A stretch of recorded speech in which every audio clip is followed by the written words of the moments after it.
هذا المقام الشريف نعزي جميع أهل بيت المجاهدين الشهداء أعظم الله أجركم وأحسن الله عزاكم وغفر الله لأمواتكم أجمعين وكتب الله في قلوبكم صبرا جميلا آمين يا رب العالمين. Ahiba'il kiram, dalam kesempatan ini saya ingin menyampaikan beberapa poin penting untuk segenap keluarga para syuhada, segenap pengurus Dewan Pimpinan Pusat Front Pembela Islam, segenap laskar, aktivis dan simpatisan Front Pembela Islam, bahkan untuk seluruh rakyat dan bangsa Indonesia.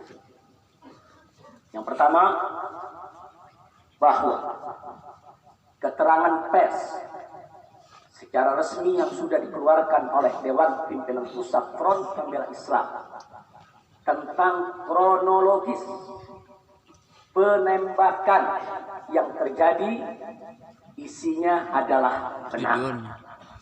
Saya sampaikan kronologis yang sudah dibuat dan disebarluaskan oleh Dewan Pimpinan Pusat Front Pembela Islam. Saya memberikan kesaksian sebagai salah satu saksi korban yang ada dalam kejadian bahwa isi keterangan pers itu benar. Yang kedua, yang ingin saya sampaikan di sini, bahwa pada saat kejadian tidak ada satupun di antara kami, baik saya dan keluarga maupun seluruh laskar pengawal yang begitu setia, yang mengira kalau yang melakukan pengejaran, mepet, mengganggu adalah dari kepolisian. Sama sekali kami tidak pernah menduga, kami tidak pernah mengira, apalagi kami menuduh. Yang kami tahu, mereka adalah orang-orang jahat yang ingin mencelakakan kami. Dan jumlah mereka bukan 1, 2, 3 mobil. Banyak sekali mobil saling silih berganti, berupaya untuk maju ke depan, untuk bisa sampai ke mobil Habib Hanif yang persis ada di belakang saya, bahkan untuk bisa mencapai mobil saya yang ada di depan. Tapi dengan gagah luar biasa, para syuhada kita, laskar-laskar pengawal yang paling belakang ini, sudah ada 2 mobil. Luar biasa. Mereka cerdas, mereka brilian, mereka berani. Mereka dengan begitu luar biasa mengendalikan situasi dan kondisi, sehingga para penjahat tadi tidak satupun yang berhasil untuk mencapai kami. Ini menunjukkan bagaimana sigapnya mereka, cerdasnya mereka, pintarnya mereka, beraninya mereka tanpa senjata. Itu kedua yang ingin saya sampaikan. Dan poin ketiga, bahwa tuduhan kalau pengawal-pengawal kami dipersenjatai adalah fitnah besar, bohong besar.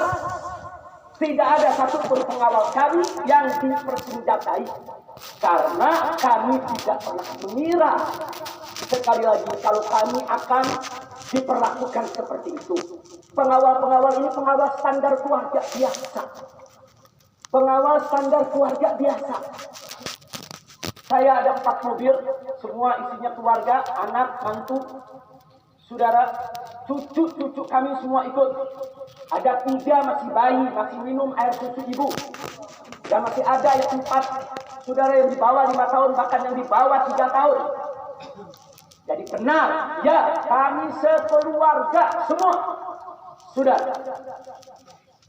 Nah, jadi yang ingin saya sampaikan di sini adalah para laskar ini mengawal. Tugas mereka mengawal, bukan untuk mengganggu siapapun. Jadi sudah benar mereka melaksanakan tugas. Ketika begitu banyak mobil ingin menyalip, ingin membahayakan kami, mereka melakukan tugas dengan sangat cantik. Mereka tidak mencelakai orang dengan sangat cantik, yaitu bagaimana mereka mengusir satu persatu mobil-mobil tersebut sehingga tidak berhasil masuk ke dalam rombongan.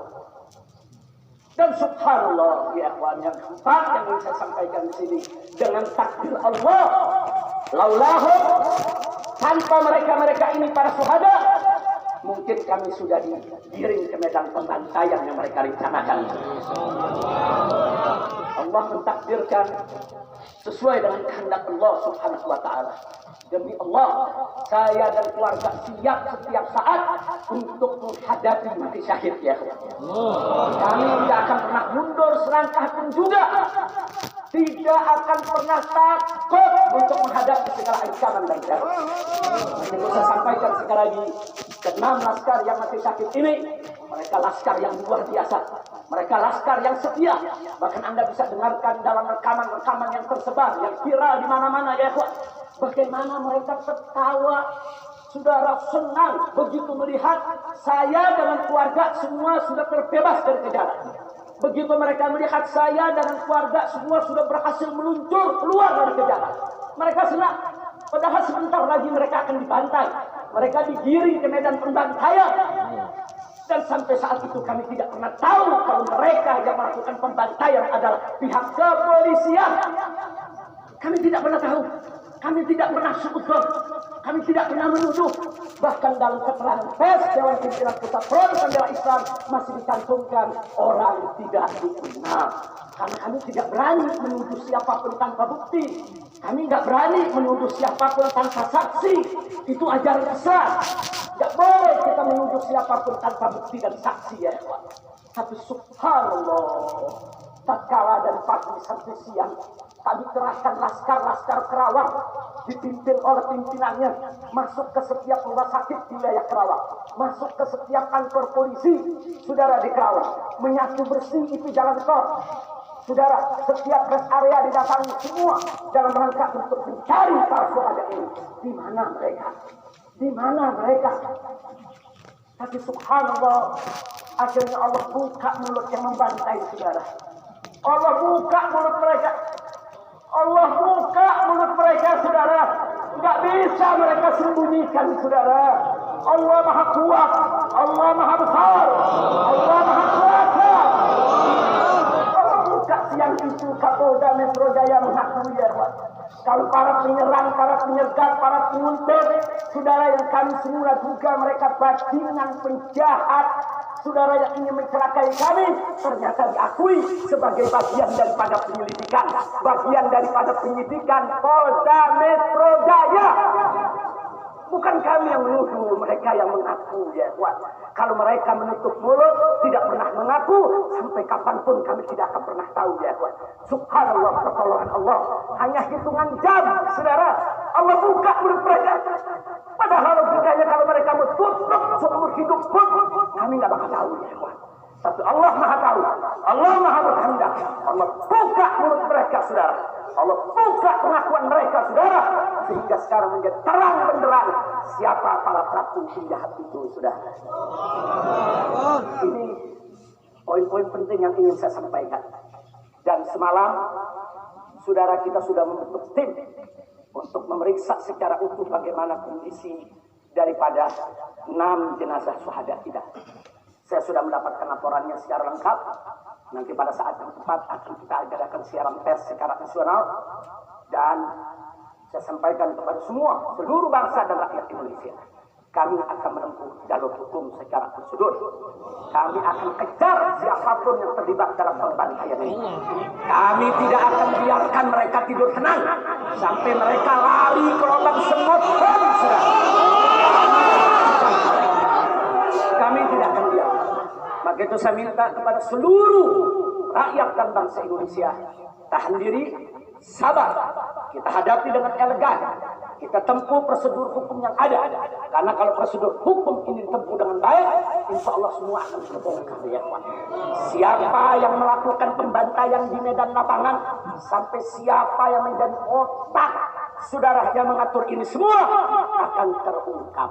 Tapi kalau Anda emosi, kalau Anda berjuang sendiri-sendiri, maka ini akan terkubur, tidak akan pernah terungkap ya kawan. Maka itu saya minta sekali lagi, sabar. Sabar. Ada saatnya ya kawan. Ada saatnya kita akan melakukan perlawanan. Ada saatnya ya kawan. Kita harus melakukan jihad fisabilillah. Jangan lupa, syuhada kita yang 60 saudara, mereka sudah melakukan tugas jihadnya menjaga kabar. menjaga ulama, dan mereka sudah mendapatkan hadiahnya dari Allah, mati sebagai syahid. Insya Allah syahadat mereka diterima oleh Allah Subhanahu wa Ta'ala. Dan sengaja memang kami yang minta keriduan dari keluarga masing-masing untuk bisa mereka dimakamkan di pondok pesantren agrokultural Markas Saleh ini. Akan tapi salah satu daripada syuhada kita atas permintaan keluarga mereka, ibundanya yang begitu cinta kepada sang anak ya Tuhan, dibawa ke rumahnya dan dikubur di rumahnya. Jadi sekali lagi, mudah-mudahan semua syuhada yang 6 ini diterima oleh Allah Subhanahu wa Ta'ala. Saya tidak ingin berpanjang lebar lagi, tapi sekali lagi bahwa di PP FPI sudah berkomitmen dengan seluruh ormas-ormas Islam yang ada ya Pak. Anda bisa lihat bagaimana ormas-ormas Islam sudah memberikan pernyataan sikap dari berbagai kalangan, di mana kita kompak semua satu kata bahwa harus dibentuk tim pencari fakta independen yang melibatkan semua elemen, yang melibatkan Komnas HAM, Amnesty Internasional. Bahkan kami minta juga Komnas HAM anak untuk ikut berbuat, karena di dalam kejadian itu ada yaitu 3 bayi dan masih agak lagi yaitu 4 balita ditambah 1 lagi balita dari salah seorang anak kerabat kami ya Pak. Jadi pada kejadian itu tidak kurang dari 12 wanita, 3 bayi dan 6 balita yang masih berada di bawah usia 5 tahun. Komnas HAM anak tidak boleh membiarkan, karena pada saat kejadian itu ada bayi-bayi kami yang ketakutan karena mobil itu meluncur tidak wajar, tidak semestinya. Dalam goncangan mobil tersebut, bayi-bayi itu menangis, ibu-ibu itu menangis, mereka terteror, terintimidasi. Mereka bukan tidak takut, ini satu teror yang luar biasa. Nah, karena itu sekali lagi Komnas HAM perempuan, Komnas HAM anak, mereka semua harus ikut terlibat. Tidak boleh ketidakadilan, tidak boleh kezaliman semacam ini dibiarkan terjadi di negara Kesatuan Republik Indonesia. Kalau hari ini kejadian sadis brutal seperti ini bisa menimpa saya dan keluarga, bisa menimpa 6 syuhada ini ya Tuhan, maka kalau dibiarkan besok akan bisa menimpa siapa saja warga negara Indonesia di negeri ini. Maka itu saya ajak semua elemen bangsa ini, dari mulai presidennya, DPR-nya, dan seluruh institusi kenegaraan terlibat, yaitu secara bersama-sama untuk mengungkap fakta yang sebenarnya apa yang terjadi di balik semua ini. Itu saja yang ingin saya sampaikan. Sekali lagi ya Tuhan, malam itu saya dan keluarga keluar lewat dari jam 10 malam. Kenapa kami pikir lewat dari 10 malam? Karena kami pikir kalau keluar jam 7 atau ba'dal maghrib banyak kredit macet di jalan ya Wan. Nah lewat dari jam 10 supaya jalan agak sengkang. Nah, kami harap sekitar jam 12 atau lewat kami sudah sampai di tujuan.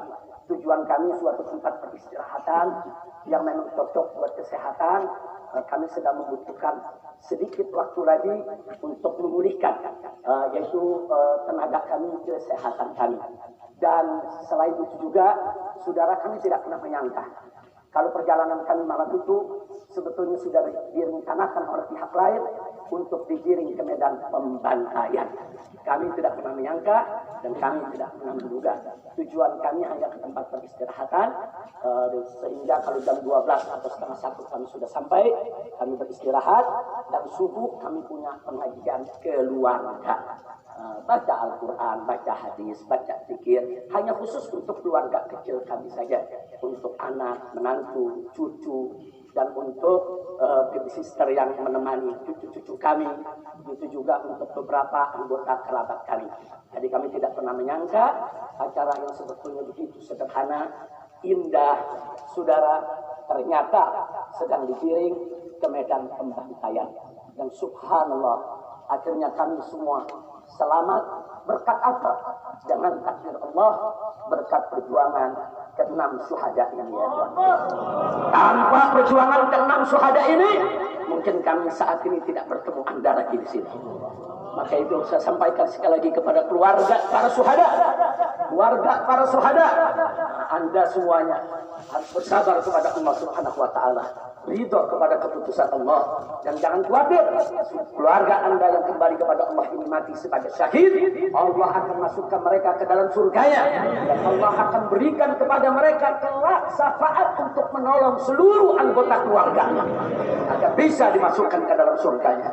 Itu saja yang ingin saya sampaikan. Kita jangan menunda lagi, langsung kita laksanakan sholat jenazah saat ini, saudara, untuk 6 syuhada kita. Silakan anggota keluarga di sop pertama di ini kan Ustadz Bakhtiar Nasir, selamat datang. Silakan.